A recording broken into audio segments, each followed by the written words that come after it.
Hi everybody, welcome to Make and Save 100.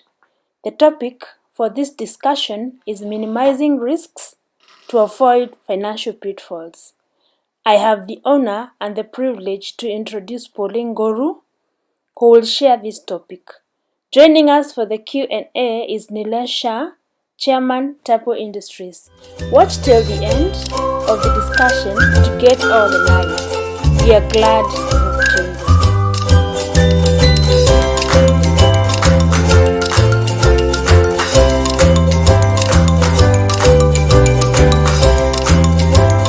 This is what we're going to cover to just help one of us to understand what are financial pitfalls and how to recover them. Personal finance is everything and anything to do with your money, from income to spending to saving. Basically, there is income and there is spending, and then there is everything in between, what you do with your personal finances. With finances, just like normal life, you have a lot of risks that come with it. Some are avoidable, some you can avoid, some are trivial, some are not. They are major and can really dent your finances. So the emphasis about risks is that there is no way to totally eliminate them, but you can avoid them, minimize them, or protect yourself and family from such risks. So I came across 4 ways to manage personal risks. The first one is to assume the risk. By assuming, I mean taking up the risk. There is avoiding risk, there is sharing the risk with someone else, and there is also transfer of risk to someone else, so that the risk is not totally on you. Then when it comes to finances, like any other part of our lives, there are red flags. For finances, mainly like you should live within your means. So anytime when your expenses exceed your income, you already know that there's a problem. And most of the time, to sort out that gap, we end up in debt, and the debt starts running after you. As you can see, the debts are almost catching up with the 2 guys running, and because it's a steep, the debt is heavier than the guys, so it will finally catch up. So, and to the topic of the financial, to define it, so I took diagrams and can relate to what financial pitfalls are. On the first diagram, the guy is trying to bridge across from one side to the other, walking on very thin ropes, and his money is just dropping. So it's a catch-21 situation. Does he go catch the money, or does he balance and get to the other side of the tunnel? The second man is a bit bright. He has hedged his risks, and he's walking on a platform to avoid getting into the pitfall. The third man has just decided to take a dive, and as you can see, it's a deep dive. We don't know where he's going to end up in, and these are situations that we face. Like, nobody ever wants to have trouble with money, but sometimes life just happens and you get yourself in such a situation. I believe each one of us has, from one time or another, ended up in such a situation. Some of us are in such situations and are wondering, like, how do I ever get out of this? Is this like a permanent thing, or is there a solution? We'll find out as we go through the training. So many financial pitfalls because of disruptions on your finances, because we all budget, whether it's a deliberate budget or it's just in the mind. We are always budgeting. We have something in mind, like this is my income, these are my expenses, this is what I want to keep aside for emergencies. But with disruptions, then you're not able to meet your budget, and then things start going south in terms of matters to do with finance. So some of the situations that cause financial pitfalls is decrease or loss of income. Like with the coronavirus, most people are working on pay cuts, under pay cuts. Some people have lost jobs. Businessmen, some of them have closed, especially the guys in the entertainment industry, because MOH laid out laws, and that is what they are. You can't open your hotel facility because that is what the law is just now. If you're an employee, maybe your employer has asked you to work from home on a 50% pay cut, or you have just been told, okay, fine, your job is guaranteed, but just now we can't afford to pay you. So there is no income. How do you survive within this period until things get back to normal and your employer calls you back or reinstates your income? Then there's marital and family issues. Most of us have families, either your own nuclear family or you're supporting an extended family member. We all know that with families, there's a lot of family financial issues, and more so, especially when it's a marriage and there is divorce. Maybe as a woman, you sacrificed your career to take up care of your kids. Then life has happened, you're parting ways with your partner, and he's the one who has been the breadwinner. And then in this situation whereby you can't even support your own self, leave alone the kids. Health and medical expenses, like for most of us, we are lucky those who are employed in organizations that have medical cover, but some of us, our parents don't have medical covers, and our parents depend on us. So what happens when your parent falls ill? You go back to your savings and start paying for their expenses, or even for your kids if the employer just covers you only. And then there are situations whereby you get a chronic ailment that eats onto your insurance cover, then you have to pay for it yourself. Lack of budgeting and money management skills. Most of us hardly budget. Like maybe in my mind, I know my shopping is 10K, that's it. I don't go back to check how much money did I spend in the month in terms of my shopping, my entertainment. Just because I have money that I can use to pay for expense A and B, I'm just paying for those expenses. At the end of the day, if I start then to do the maths, I'll find out that my financial management skills are terrible. Then I've put education expenses in asterisks, because we know we all want good education. Even as guys who are working, you want to do your PhD, you want to do your master's, you want to do a second degree, and education doesn't come cheap, it's expensive. The catch situation is you might want that education, but what is the return on investment? Also for our kids, we want our kids to go to the very best schools, but can we afford these schools? Or are we taking our kids to those schools because they're expensive and it's not the best that we can afford? For education, I think for me, the principle is take your child or yourself to the best you can afford, not the best in the world. So what causes financial pitfalls? Excessive spending. When you spend beyond what you have, you definitely end up in a pitfall. Buying a new car. Most of us, we love cars. Myself, I do. I have a very tiny car. The banks have become very smart. The car dealers have also become extremely smart. They give you like 100% financing. They walk to DTB, show my payslip. I might just be lucky to get a Mercedes worth 3 million. But I'll be paying for this Mercedes for the next like 5 years. By the time I finish paying for my Mercedes, what will be the car value vis-a-vis how much I've paid for it? Like, I think most of the Kenyans are a bit smart, because we see most of us buying the 8-year-old new cars from Japan. New cars are very expensive. This is something you take up if you can afford to pay cash, in my opinion. Spending too much money on your house. This is maybe in rent or buying. Most of us want to live large. We want to live in good places, and it costs money. So as you budget according to your income.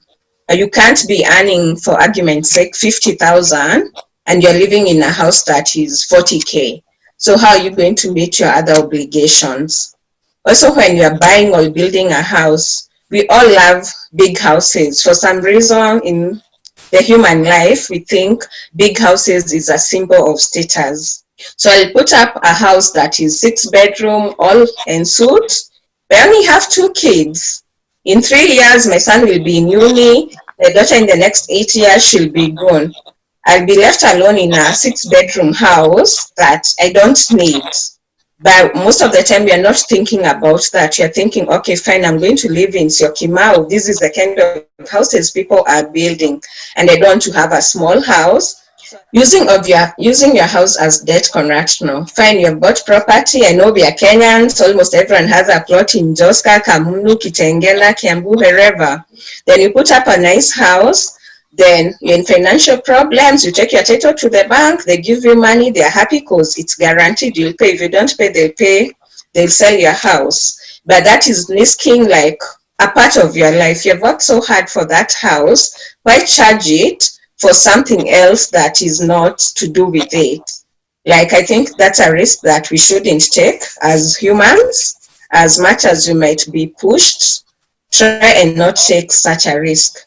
And then never-ending payments. For me, the example I'd use is my GoTV subscriptions. Like, I'm having to pay, like, I saw a message, they have increased the subs to 1,050 shillings every month. So at the end of the year, I have paid beyond 13K. I'm also paying for Wi-Fi. I'm just here thinking, should I just get a smart TV and my kids can stream these channels and save the GoTV money? Because if I don't do that, then I'll keep paying that bill like endlessly. Or maybe I've subscribed to a gym. Whether I go to the gym once a week or twice a week, I'm still paying. And most of us, like we know, we are lazy, we don't go to those gyms. So every month you're paying your 6K, 10K to the gym, but you're not going there and you have to meet your subscriptions. So these are some of the things that we need to think about. What I'm paying for regularly, is it worth it? Or if I'm paying for it, am I utilizing it? If you're not utilizing it, then you need to stop paying for it and put that money to better use. Loan guarantees, as we know, Kenyans, we say you have to have some loan somewhere.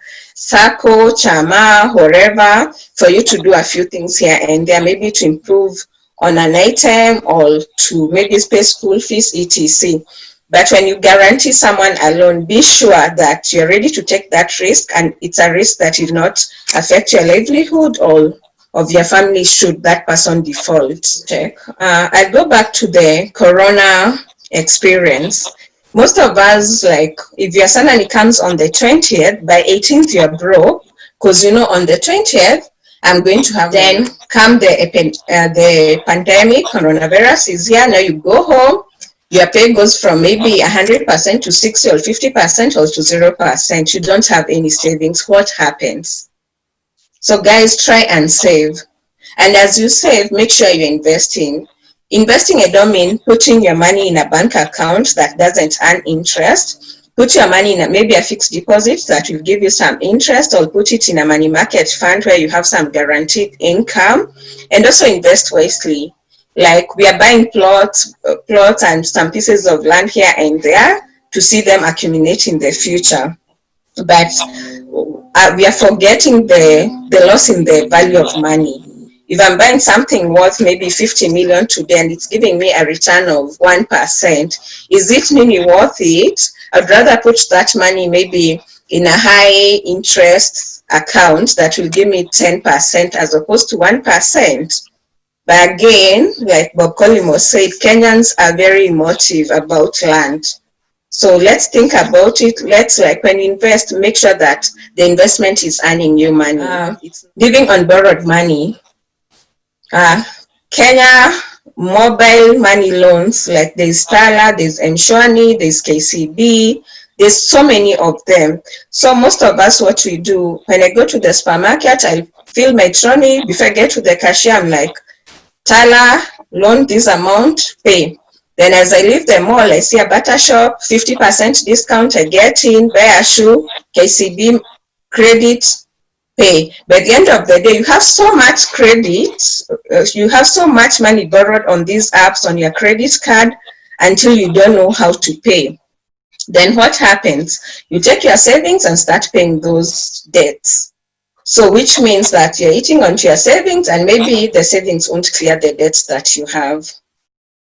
And then a lot of people are not conversant with the KRA requirements, so we are not filing our taxes, we are not doing whatever the taxman wants, and at the end of the day, you end up in tax penalties. And since the saddest part of it is that KRA can block your account by just doing one letter to your bank account and freezes all your economic activities. So ensure that you're tax compliant. If you don't know, seek professional advice from a friend or a professional.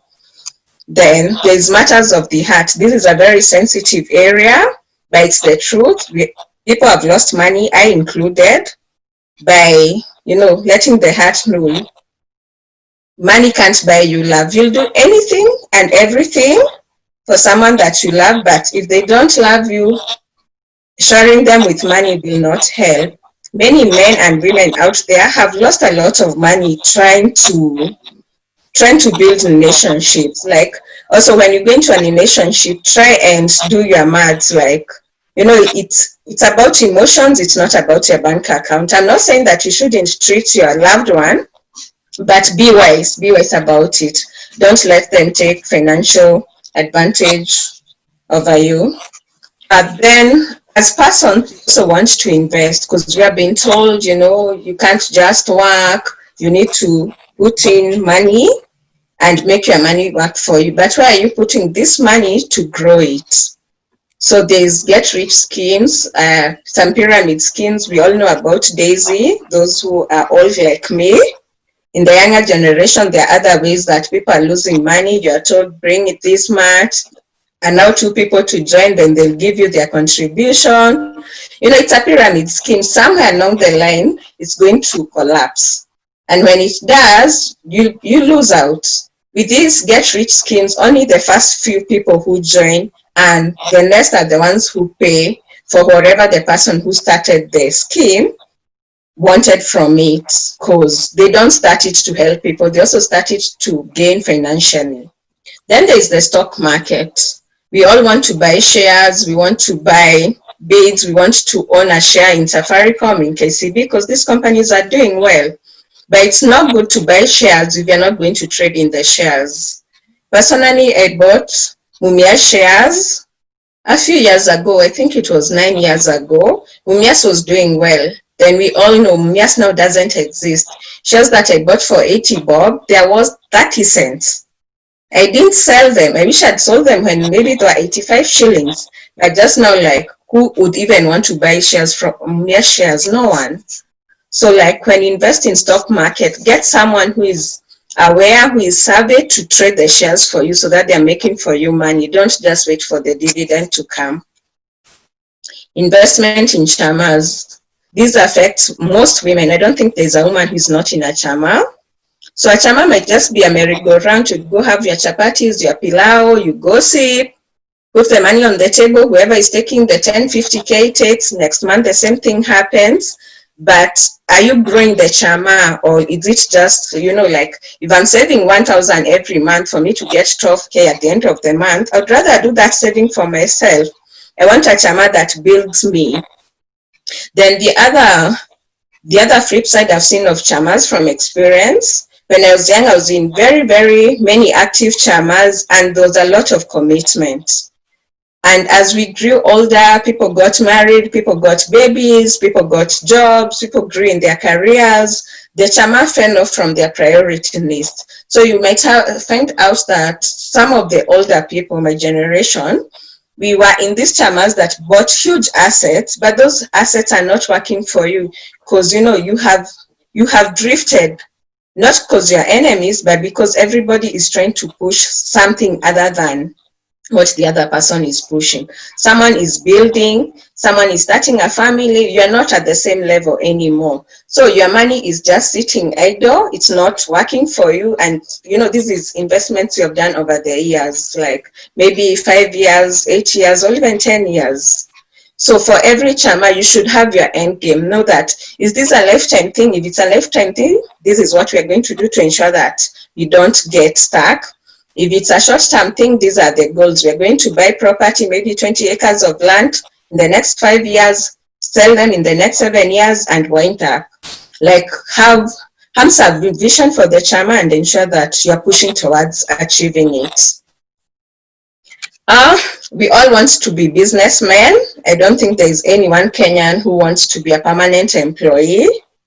And we start businesses, they fail. We start side hustles, they fail because we are not passionate about them, or we haven't even researched. A friend has come, told you like, oh, there's this business opportunity, it's doing well, maybe Mtush. Oh, do you know if you buy a bale of secondhand clothes from Canada, you get 200 pieces from a bale, and the first camera you get like 10 pieces which are 6K. So you're like, oh, I'm only paying 20,000, and with 10 pieces I can get 60K. So bang, I go to Gikomba, buy my bale, come open, and then I don't even make the 20K. So in whatever side hustle you want to invest in, do some research, know whether it's viable, know whether it's for you or not, because what works for Priscilla might not work for Pauline, and what works for Pauline might not work for Priscilla. Know what you can do and concentrate on your strong area. Don't move with the wind, because people are learning quails. You put up a cage, bring your quails. After 2 months, you're calling KWS to come and take them to the wild. Like, just be do your research when it comes to business. Failed partnerships. Most of the time you want to hedge your risk by partnering with another person that you know is stronger, and you want to leverage on their strong points, and they also want to leverage on your strong points. So you come together to start a business, and everything you discuss is all about the positive. So we'll buy this, we'll sell this, or we'll provide these services, but you never discuss about the risks. What happens if a situation B happens? Who takes what risk? Who does what? If it's a business, maybe a chama is opening up a business, who is going to sacrifice, leave their job and come run the business for us, or are you going to employ an employee? Then when there's some responsibility to be taken, who's going to take that responsibility? And because we didn't discuss what happens if things don't go right. So when things start going left, you get one partner starts sending messages to the other. No, we can't even have conversations because we never thought, things might go south, and we need a way out of it if things go south. I've seen business partners, like you get someone bringing boxes to the other person's office, files, laptop, what have you, and there are no conversations, and the partnership just dies like that because one person feels like they're putting more input than the other. But at the point of going to the partnership, things were so good, but we didn't agree on who is doing what.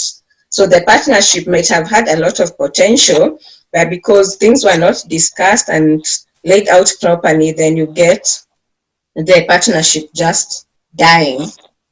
And then in business, sometimes we want to mix our personal money with the business money and conveniently divert business money to use for personal use. On this one, I'm very guilty, like for Feeding the Nation. When I go to the farm, I'll come with my veggies. I never charge myself because, in my mind, it's my farm, but I should be treating it like if I didn't have the farm, I'll go to the fresh market, buy this and this, and pay an amount. These veggies that I bring from the farm, I should be putting some money aside from my personal money to pay the farm, and not just like enjoying them because it's my farm. Most of the time when we invest in, we get debt. Like maybe I have a very hot deal, because Kenyans tunakwanga watu wa kuna kadil kanaiva. So when I have such a kadil, I try and get money. My teller is blocked. I can't get a bank loan because it's very urgent. So then I think, oh, I've seen Platinum Credit. I saw it on the billboard. They offer, logbook loans. I have a logbook. Let me go get a loan. So you go to Platinum, show them your logbook. They search NTSA. They're like, okay, fine, we can give you 300K at 30% interest. Is 30% interest worth any investment? It's not. Because within 3 months down the line, you'll be owing them so much more than the worth of your car. Then you have to give up your car. Then start from square zero, or even your fridge. Because Shylocks, like, they're loan sharks. Their business is to make money out of loans. So they don't care.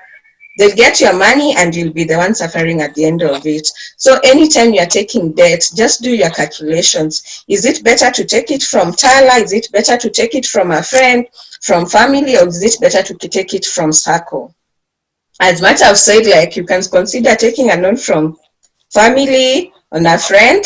That is another risk. When you lend money to friends or family, just lend amounts that you are comfortable losing, because money is very sensitive, and sometimes you might end up losing your money, losing the friendship or the money. So choose what you want to lose.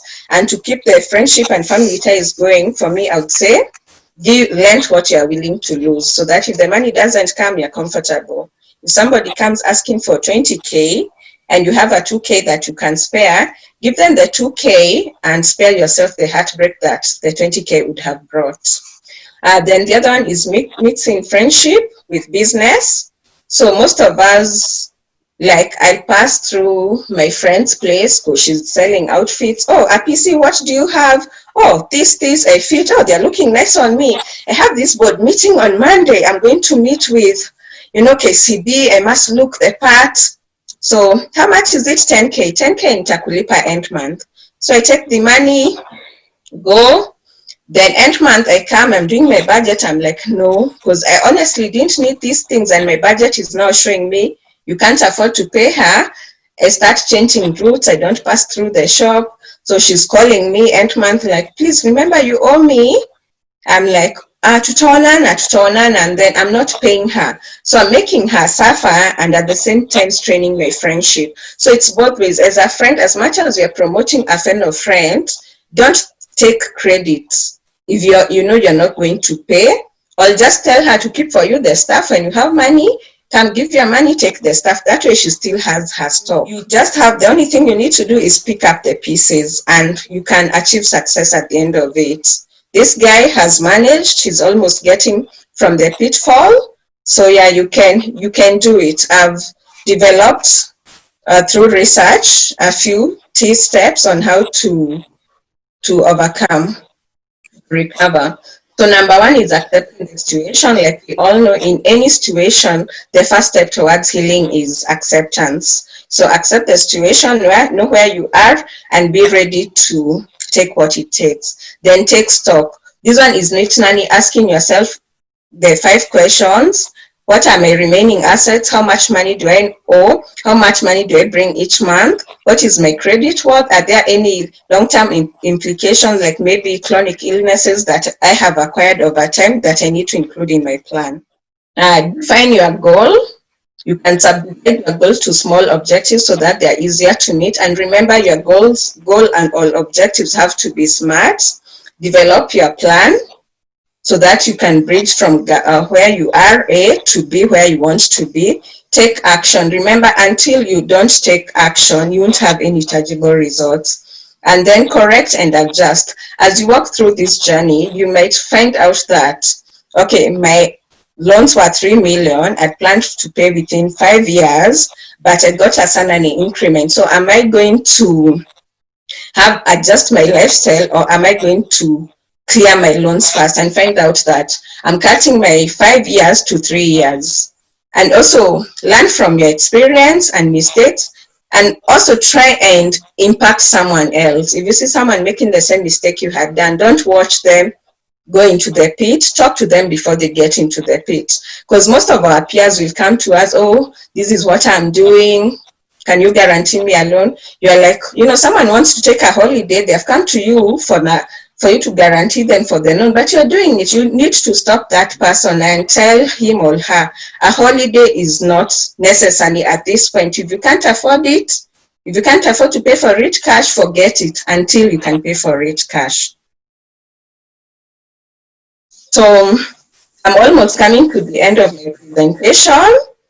If you don't remember anything, remember these 2 things. Keep calm and live within your means. Your expenses must never exceed your income, never ever. Do not save what is left after spending, but spend what is left after saving. Anytime you get any sort of income, first save 20%. That's what the financial specialists say. Save 20% and then spend the 80%. Do not spend 99% and save 1%. Questions? Thank you so much, Pauline. That's a great presentation.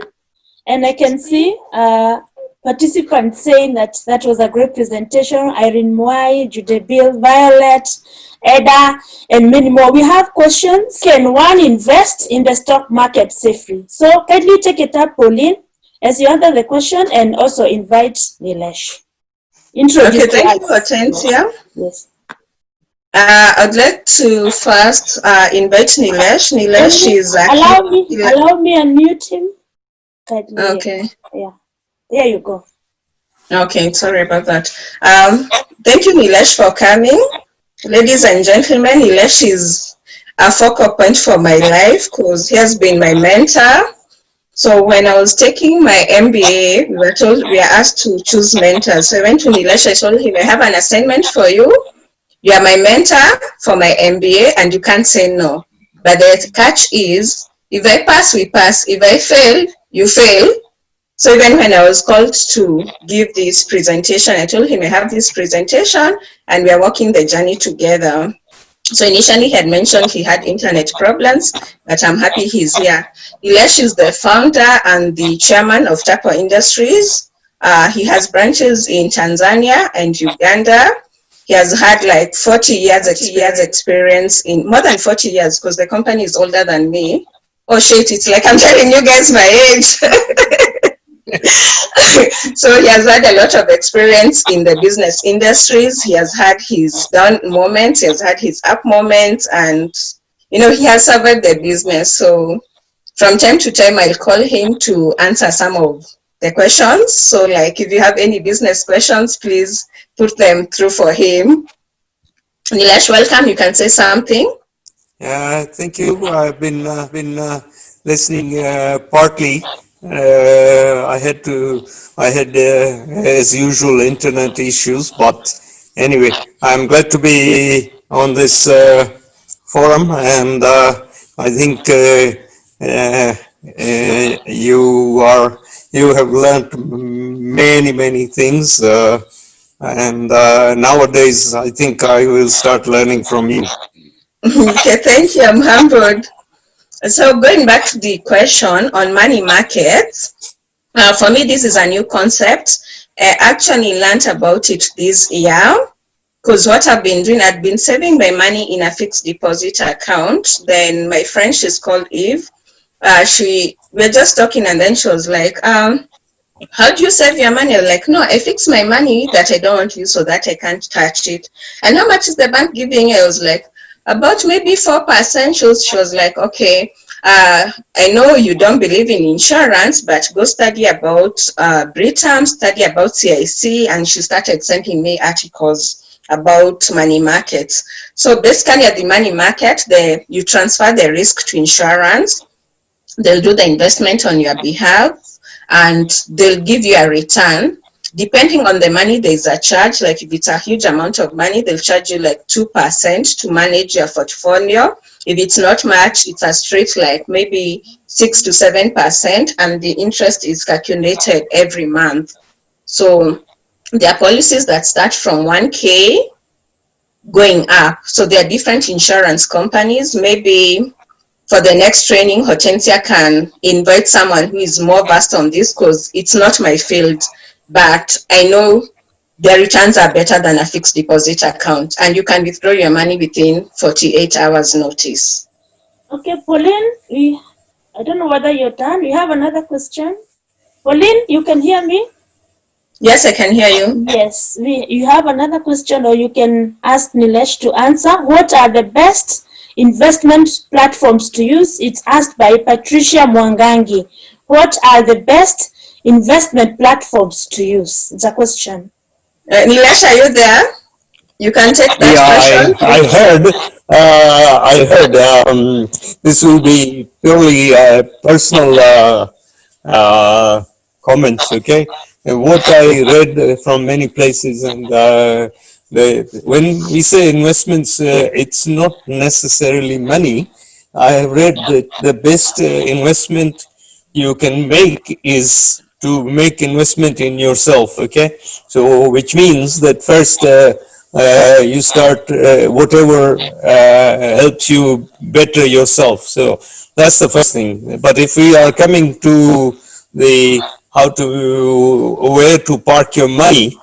That's a very tricky one in today's age because there may be steady growth and then something happens and suddenly the value of your money goes down.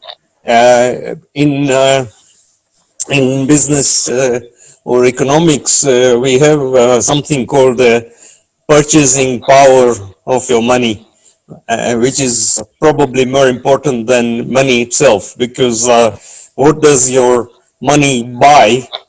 And that's what the money is worth. Okay, and if you have money lying in a liquid bank account, invariably because of inflation, your money is losing value. So best thing to do is try and find something that does not lose purchasing power over time. And some of the things, of course, it's very difficult, but some of the things that do not lose purchasing power over time is to invest in property. One of the safest areas. That doesn't mean that it does not go up and down in value, but over long term, that is one of the best things. And of course, it gives you shelter and security. So I would suggest that you can try and save for some kind. That would be the first preference and option. If you can't get there, then there are still many other options. But do not, as Pauline has said, do not be part of get rich quick schemes. Thank you so much, Nilesh. There is still another one. I think you will take it or you share with Pauline. There are two. One from Victoria. Victoria Wango. She's saying 20% savings. Is it net or gross? That is one part of the question. Then she also says it's a very educative session. The next question is from Simon Karaoke. To go savings or to go investments? It's a question mark. Which one would you advise without financial knowledge? So you can take those two. Pauline, this is for you. Yeah. Okay, fine. You always put me under the bus. So Victoria, the 20% is on gross. It's not on net. And also, I, being a person who has been in between jobs for 13 months, I would say, like, as much as the financial experts say that you should save for 3 to 6 months, I think you need a little bit more savings, or save in assets that you can quickly liquidate if you end up in a situation whereby you don't have income and you need to continue paying your bills. So the 20% is definitely on gross, not net. It's kind of like type, the way those of us who type, we type based on the gross, not on the net. It's the same principle. Then Simon Karaoke, savings or investments, which one would you advise without financial knowledge? For me, I would say you need both, in the sense that your savings, call them your emergency kits, emergency money, like if you have an urgent emergency, not like your auntie has come from the UK and you need to go her, so you are pulling out from your savings 20K to go visit her. No, that is not an emergency. An emergency is a situation whereby maybe your child has fallen ill, run out of medical cover, and you need to put in more money for her treatment. Then you need to invest, because investments will be giving you returns, because most of the time the savings don't give as much returns. Like I said, most bank accounts are giving 3 to 4 or 5% in terms of savings account. So that is not much. So you need to invest in something that gives you back some money. I hope I've answered you. Okay, thank you, Pauline. I also hope you have answered. There's still another question from Francis Mutua. You can share it between, I don't know who goes first. Let me read it for you. Would you advise someone to save his money or her money in a savings account that accrues a certain percentage, I suppose this is interest, or rather risk and venture it in a business? This is it's a very good question. Thank you, Francis, for the question. So basically, you need to know how much your risk appetite is, like in terms of stability. Like how much are you willing to lose? What are the risks involved in running the business opportunity that is up for you? And how much of your savings do you want to put in the business? And how much do you want to live in safety? Because in investments, the higher the risk, the higher the return. So savings is safe because there is no risk and the returns are small. Investments, the returns might be higher because the risk is higher. So you need to leverage your risk. Know how much risk you can take at any time. Maybe Nilesh can add on to that. Yeah, one of the things that I have learned pretty late after I had done lots of losses is that in any activity, and this has become one of my mantra, is that whatever you do, try and go by proof and results. And if there is no proof or results, know your risks. I'll repeat, try and whatever somebody, and this goes towards get rich quick schemes. Okay, so know your risks is, as Pauline is saying, know your risk is very, very important. But if to assess the risk, you have to see if there is any proof or results, and then you have to make your own decision. Sorry. Thank you, Nilesh. I don't know if that helps. Yeah, you have summarized it so well. Thank you. Yeah, I can see a comment from Irene Mwai. I agree with you, Irene. Yes, you shouldn't put all your eggs in one basket. Try and diversify as much as possible so that if option A is not working, then B might just work for you and C might work better than A and B combined. Hortensia, back to you. I'm going through the questions. Thank you so much, Pauline and Nilesh. It's an honor for what you have shared with us. I don't seem to see any other question besides the remarks. Many people saying it was a great presentation. It was very insightful from George Ngoru. You know who that is? That must be my brother. Yeah. This is very insightful presentation. Well done. And so many have penned their remarks. We don't seem to have any other questions apart from the one saying that we do not put all our eggs in one basket. Maybe we can have a closing remark from you and Nilesh. Then, so you can take up something and Nilesh, then we can conclude. Yeah, I would say that we have taken a journey together, both me and Pauline, and learned many lessons along the way. And it would be good to share all our lessons so that you don't end up making the same mistakes. Thank you, Nilesh. Over to you, Pauline. Over to you, Pauline. Yeah. I think I'm having internet connections. I missed the comment. Okay, I can repeat quickly. I say that both Pauline and I have taken this journey together, and along the way we have learned many lessons from our mistakes and failures. And so it would be good to share all the lessons learned so that you don't end up paying the same price as we have paid. Yeah, that is very true for us. But the main thing is know your business. So basically, you need to know your customers, know your customers, know your clients, know your products, and know your industry. Because you can't afford to drive blind.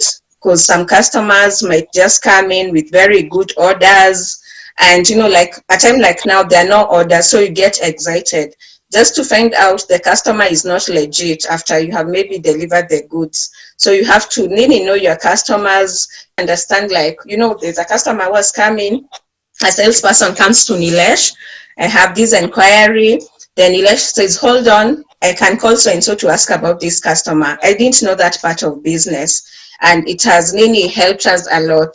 And we also get calls from our suppliers for the same. So like you need to keep your business network healthy, because your network is your net worth at the end of the day. It's not the number of assets, your bank account, but what you have, because in business, it's about your reputation out there, and it's what your suppliers, your customers, your bank is talking about you. So you need to know your business. Yeah, thank you. We really appreciate all that you have shared with us. We have learned something in small and big ways. And thank you also so much, Nilesh, for joining us. It's such an honor and a privilege to have you here. And we are so happy that you made time and you tuned in for this session. We are so grateful, and we hope each and everyone has learned something. Remember, we are doing this bi-weekly. It's free of charge. You can invite your friends, and you can also join in and learn something.